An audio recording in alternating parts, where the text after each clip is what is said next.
तर मित्रांनो नमस्कार. सध्या आपण या साईडला जे आहे तर मोठं मशीन आपण बघतो आहे पोकलन. आणि या साईडला जे आहे तर इथे आपण पाहू शकता की गड्डा खोदणं चालू आहे. म्हणजे इथून रेल्वे स्टेशन आपलं 2 किलोमीटर अंतरावरती आहे. आणि माझ्या या एक्झॅक्ट या साईडला तिथे खाली आपण बघू शकतो, तिथे मित्रांनो कुठलं तरी ऑफिस होणार आहे. आणि आता ही जी जमीन आहे तर ती आखण्यात आलेली आहे. आणि या साईडला माझ्या उजव्या हाताला शेत आहे. आणि इथून रेल्वेचं जे आहे तर रेल्वेसाठी अत्यावश्यक असणारं जे काही ऑफिसेस असेल किंवा टेक्निशियन स्टाफ असेल, याचं सध्या तरी आपल्याला इन्फॉर्मेशन नाही आहे.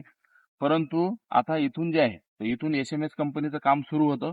हाकेच्या अंतरावर 1 ते 1.25 किलोमीटर अंतरावर आपल्याला दिग्रसचं स्टेशन असलेलं दिसतं. आणि माझ्या मग या लेफ्ट साईडला जे आहे म्हणजे जिकडे आपली नांदेड विभागात आपली ट्रेन इथून प्रवेश करणार आहे इथून. आणि पुसदचं जे जंगल आहे, पुसद जंगल यामध्ये असल्यामुळे इथं 3 टनल आहेत. आणि इथं आपल्याला जी रेल्वेची जागा आहे ती आपल्याला समतल असलेली दिसते. वरच्या भागाला आपल्याला आपण पुसद पूल जो आहे तर तिथे ट्रेन जी आहे मित्रांनो तर ती 22 फूट आपल्याला वरून जाताना दिसते. तिथून तो रोड जात आहे. म्हणजे 22 ते 25 फूट तिकडं तेवढं म्हणजे मटेरियल भराचं काम पडलं. परंतु इथून जे आहे तर टनल जवळ असल्यामुळं इथं जमीन आपल्या खालच्या लेवलला दिसते. आणि 1.5 किलोमीटर दिग्रसचं स्टेशन आहे. आणि या स्टेशन अंतर्गतच आता आपण इथं बघू शकतो की जो आपला इथे बांधकाम आखणी करण्यात आलेली आहे. आपल्याला चुना वगैरे सगळं कुट्या वगैरे रोवून दिसतात. तर या ठिकाणी आता टेक्निकली जे कुठलं ऑफिस आहे त्याचं सध्या आपल्याला नाव माहिती नाही आहे.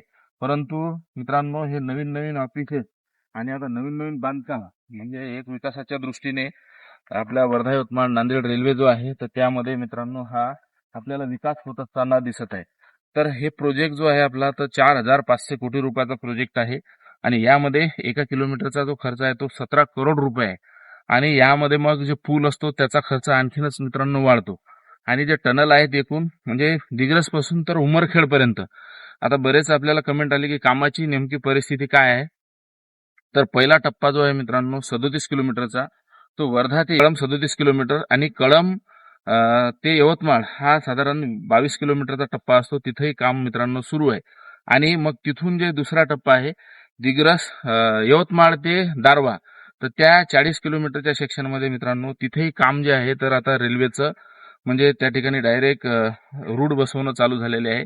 ट्रॅकिंग लेअर तिथं सुरू झालेलं आहे. आणि त्यानंतर मग आणखीन 35 किलोमीटरचा टप्पा जो आहे आपला तो दारवा ते दिग्रस आहे. तर दारवा ते दिग्रस याही स्लीपर आलेले आहेत. आणि आता याचं जे काम आहे आपलं म्हणजे इलेक्ट्रिक फिटिंगचं ते काम तेही मित्रांनो आता सुरू आहे. आणि त्यानंतर मग ट्रॅक लेअरिंग हाच महत्वाचा विषय आहे. तर वाईगोड या साईडला गिट्टी आथरणे हे देखील सुरू झाले.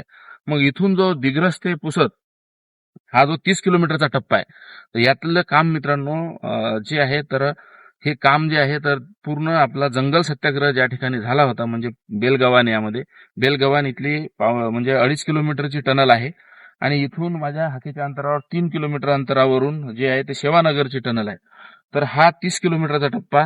आणि तिथून मग जे आहे उमरखेड म्हणजे दिग्रस ते उमरखेड हा 90 किलोमीटरचा टप्पा आहे. आणि यामध्ये 6 टनल आहे मित्रांनो. तर 6 टनल असल्यामुळं या भागामध्ये काम आपल्याला थोडं अवघड जाईल. त्यानंतर मग उमरखेड हदगाव ही आपल्याला 12 किलोमीटरचा टप्पा असलेला दिसतो. तर त्या टप्प्यामध्ये तिथे काम चालू आहे. बामणीमधील व्हिडिओ मी मित्रांनो टाकला. आणि मग हदगाव ते जो वारंगा फाटा आहे, वारंगा फाटा किंवा अर्धापूर हे जे 30 किलोमीटरचं डिस्टन्स आहे तिकडेही ग्राउंड लेवलचे काम जोरात सुरू आहे.